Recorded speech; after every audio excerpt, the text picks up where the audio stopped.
Hi, you're with Julian on the Brown Note, and a quick review of, because I'm running out of steam, the new album by Metro Boomin and Future, which is a collaboration between two of the people that have shaped probably the commercial rap landscape the most over the last sort of decade.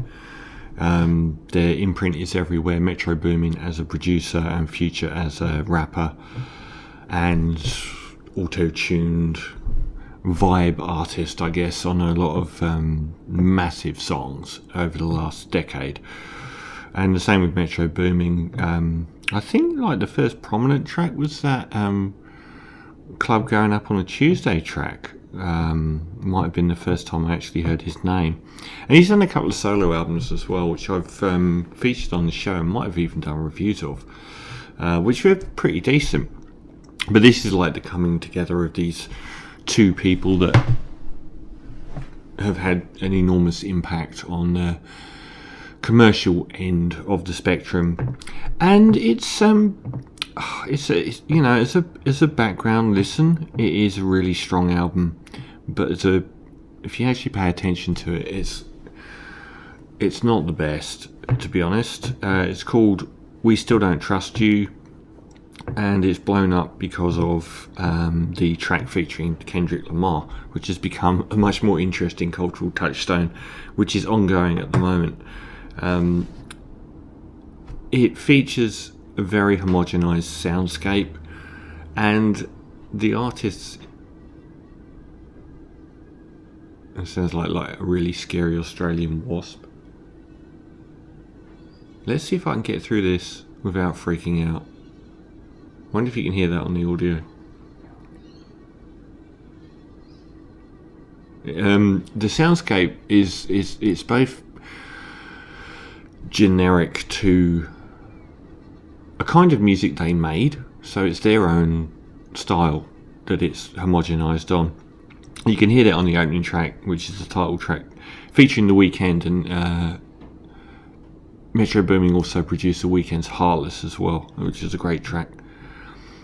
We Still Don't Trust You. Everything about the album is contained on that track.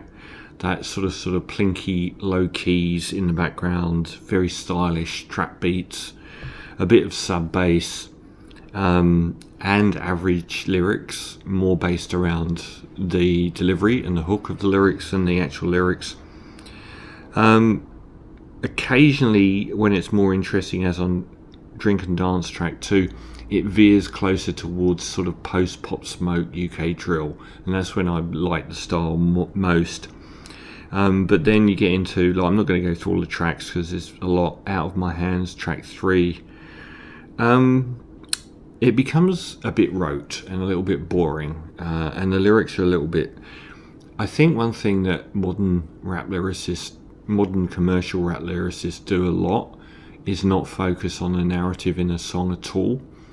Every single song has the same set of touchstones. It's like they've written a line they think's cool about chicks, another one about what they're drinking in the strip club, another one about how much money they're making, another one about selling drugs, another one about violence, but they put them in every song. It's like no song is about any individual subject. It's about all of these subjects in every song. That is terrifying. Which is it's across a lot of the biggest rappers at the moment. They don't rap about a subject in a song. They don't have a cohesive narrative in a song. It's the same 7 or 8 subjects in every song, and it is a little bit trite on the lyrical front. There's no lyrics on this album that really stood out. The tracks that stood out, I think We Don't Trust You and Drink and Dance are good. Obviously the main one is there was this weird one. What was it? Oh, well, Like That obviously is the one that it's been the one that's got Kendrick Lamar dissing Drake and J. Cole, and that's now blown up, so Drake's done a diss track back. Rick Ross has become embroiled in it as well. So this is shaping up to be one of the better rap feuds of the modern era, and a much more interesting thing than the album itself.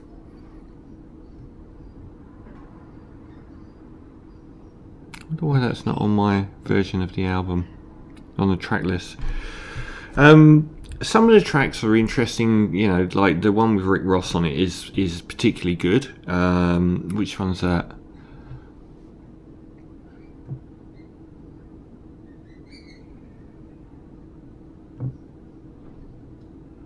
Yeah, I think I've got a different track listing because it's just all over the shop compared to the one that I've got, so there must be different versions of it out there.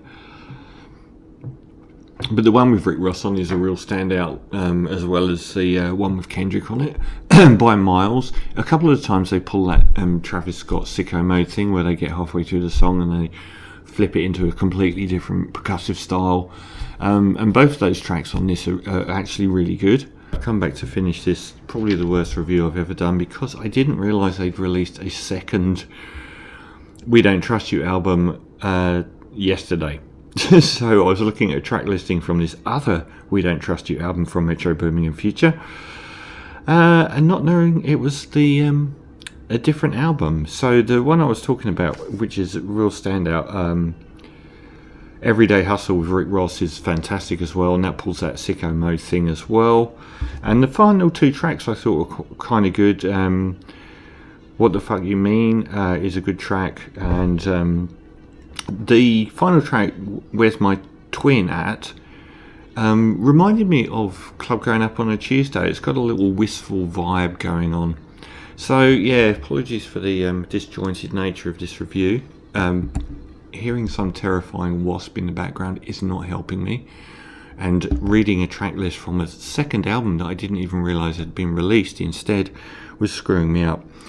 But it's you know, as a background listen, the production's great, if obvious.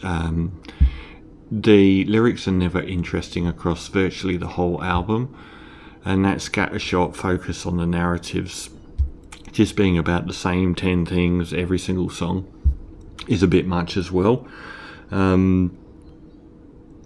It's a really good background album, but if you actually stare at it, the majority of the tracks are quite bland and quite boring and quite repetitive. So yeah, it's the kind of thing you're going to put on in the background if you've got something to do and not actually focus on. On that basis, and the fact that there are, you know, 5 or 6 decent tracks on the album, I'm probably going to go for a 6.5 out of 10 for Metro Boomin and Future's We Don't Trust You Volume 1. Ugh.